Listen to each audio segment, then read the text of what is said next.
Welcome. You have reached review time with Imperial, and today's review will be Power Book 2 Ghosts, Episode 4. Let's get into it. Yo, this episode, man. This episode was. This might be the best episode of the complete season 1.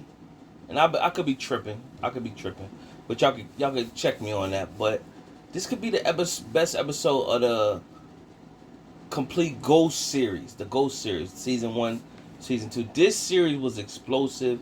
They did their thing on this series. And it hit all marks.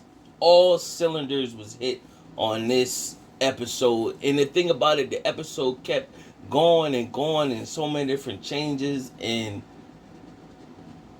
it seemed longer than the normal 59 minutes that it run. It seemed longer than that or whatever. The writers, shout out to the writers who did this episode. They really nailed it, and this was a great episode. Hopefully the rest of the season is hitting on all cylinders as well. So let's get into it. So what so much went on in this season. So much went on. Shout out that they did get Jamel Hill. They got her to do an interview in here. Shout out to her. Is branching herself off the movies in here. A lot of people, feel what they feel towards her, but when you doing one thing in entertainment, she's covering sports, and then she make it to the entertainment field, to cinema. You gotta shout that out. So what you had going on in this series is, of course, Zeke is the prime suspect of Jabari Reynolds' murder or whatever. So you got a lot of different changes is going on. So you got Tate's brother, who's becoming the main investigator. He links up with the detective, and he is sketchy of him because he's Tate's brother or whatever. So you see that, they was playing this trailer with Stern saying to the detective, pretty much, everybody takes orders from me. And that was promoted in the trailers, but that was like, they put that in the beginning of the episode, and it was like minimal. It wasn't really what everybody thought it was going to be. It wasn't really a highlight or whatever. So he pretty much, and in the context of when he said that, it wasn't really as serious as it made it seem in the trailer. The trailer made it seem like they had a one-on-one conversation. He was telling him, like, you need to get going. But this was a conversation with Tate, Milgram, and the dean of the college. And so from there, Tate pretty much told Milgram he overheard the conversation, and pretty much she could be in trouble as well. So she told him, like, if you're gonna be going for elections and whatever you're trying to do, what better PR would it be to get a black man off, or what, a young black man off, or whatever. So you can see Tate is gazing into the eyes of Professor Milgram, who's looking fine as heck. They got her beauty on full display through this whole episode or whatever. You see her beauty on full display or whatever. So like I said in the last review, the countdown to Tate knocking down Professor Milgram, the countdown is going down. So you have Kane, of course, linking up with Braden. They trying to get $1 million for Zeke's case for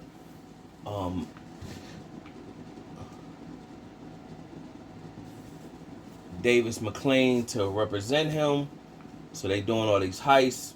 Braden is finding his niche with Kane, and Kane using him or whatever. And so you also see in the episode, later in the episode, where after they do the heist, Kane is bigging Braden up. Braden is sick because they went and digged out the body of Ramirez to save Zeke. or whatever. So it made it look like in the trailers that they just happened to find Morel's bodies, but no, Zeke redug up the body, and so that they could find it purposely. What it shows is because they had Zeke on the camera on the night of Jabari's murder, and where it kind of checks out his story that he was on his way to Carey House, and but what it also shows, if they're saying that he was linked to Ramirez, well, if Ramirez was dead at the time, well, he couldn't have paid Ramirez to kill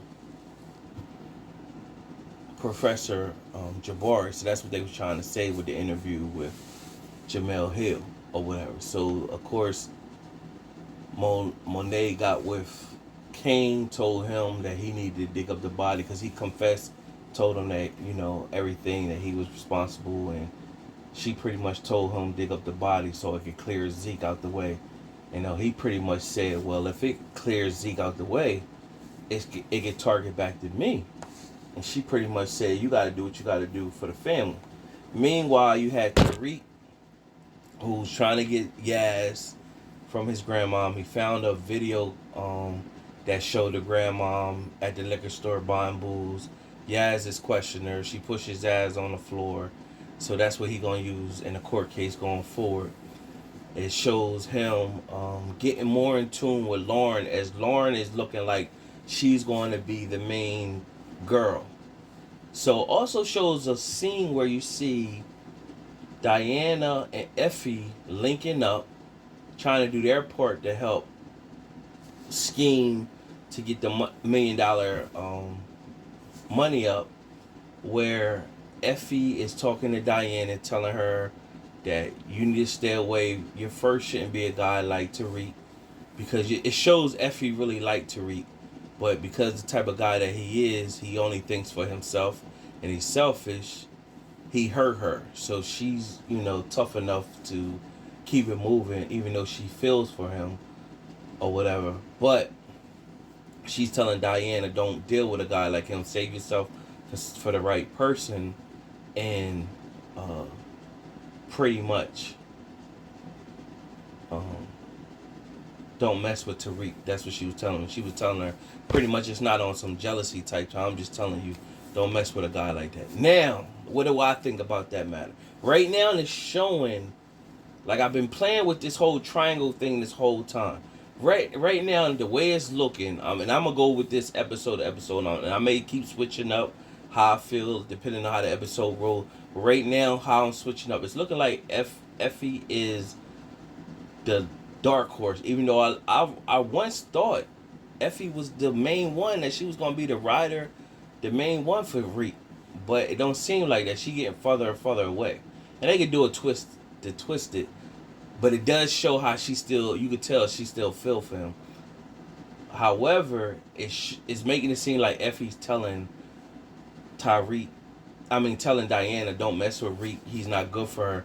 But we all know, people who know, you telling her don't mess with him only pushes her to him more. That's gonna make her. She's saying, "Oh no, I'm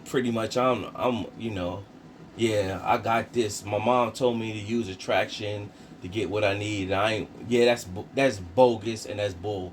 She really is into Reek right now. And the way it's displayed is Lauren is the one right now, but I'm pretty sure that's going to change. Something going to change with that.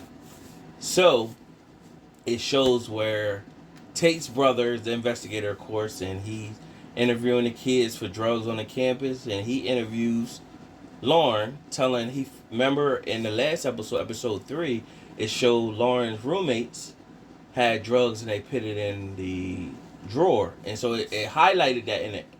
And I failed to mention that in my last review. It highlighted that in the last episode, and so they found those drugs and they pretty much trying to put it on Lauren, and they scaring her, telling her basically, she said I'm no snitch or whatever, and they pretty much use Professor Milgram. Now she's trying to clear herself, so she's trying to get Lauren. Well, you can find some information for us.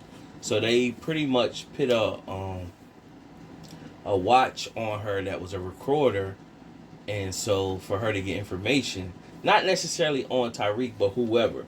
And so when Tyreek came over and he was going through his situation with his grandmom and his sister, he said, "Oh, I see you got a nice watch on." He pointed it out, and she said, "Yeah, it was." And so it was something suspect on it. And so she went in the bathroom. She took the watch off. So I'm thinking that was the recorder or whatever. So it's showing once again Lauren is riding for Reek. She don't want to get him caught up. But it also showed the grandmom showed up to Reek's dorm, pretty much telling him that you're not going to take Yaz away from me, and pretty much holding Tariq accountable for all the things that he's done to the family. He really broke the family up. So self-reflection. So from there, uh, Zeke did an interview with Jamel Hill, and it made him look bad because he was doing good, but the Jamel Hill went off course, and then he kind of fumbled the ball, and it made him look more like a suspect. And so, 50. I can't say 50 Cent. I don't know who's writing this, but once again they gotta put the agenda out there, and those of us who know, they know what it is. They put the agenda out there, and whatever, and that's all I got to say towards the agenda. But when you know, and when you see the episode, we don't need to go there. And pretty much from there, MacLean still needs the $1 million, and MacLean hit Monet up, and Monet, he tells Monet pretty much the $1 million bond was paid, and he said that was fast. So she shows up at the end of the episode pretty much to Mecca and says, "I know you was the one who paid it." And she like, "What you playing games or whatever?" And so he pretty much revealed to her that I'm doing this to protect our son. So what they're pretty much saying is Mecca, and the theory's been going on the internet that, and maybe people, they pin it out as theories, but people know inside information, of course. But they have already put it out that Mecca is the father of Cain. And because Cain was pretty much saying, "I got to go out of town and handle some business for the family." And Mecca was like, "You sure it ain't nobody else you could put this on?" Or whatever. So that's when Cain went out to dig up the body of Ramirez or whatever. And so you find out that Mecca is the father of Cain, and you pretty much, that's why people were saying, well, Mecca and Lorenzo look alike, and then you say, okay, Cain or whatever. So Mecca is the father of Cain, pretty much, and you see how that all tie in, and then how the episode pretty much ended. You had Cain pit Ramirez's badge and Tariq's deaths because Braden, he befriended Braden, of course. He pit Ramirez's badge and Tariq's deaths, and pretty much said, "Tell Tariq I'll be seeing him," or whatever. So it's showing the cleverness of Cain, but then it's going to have to show how Tariq outmastered this whole thing, because here he go pitting this on Tariq and pretty much getting him out of here. But we all know Tariq got the safe plot, so they'll figure out a way to get him out all this or whatever. So that was the end of the episode. This review is pretty long, but this was a real decent episode. Subscribe to the channel, like the video, leave a comment how you felt about it. This was a real good episode. Till next time.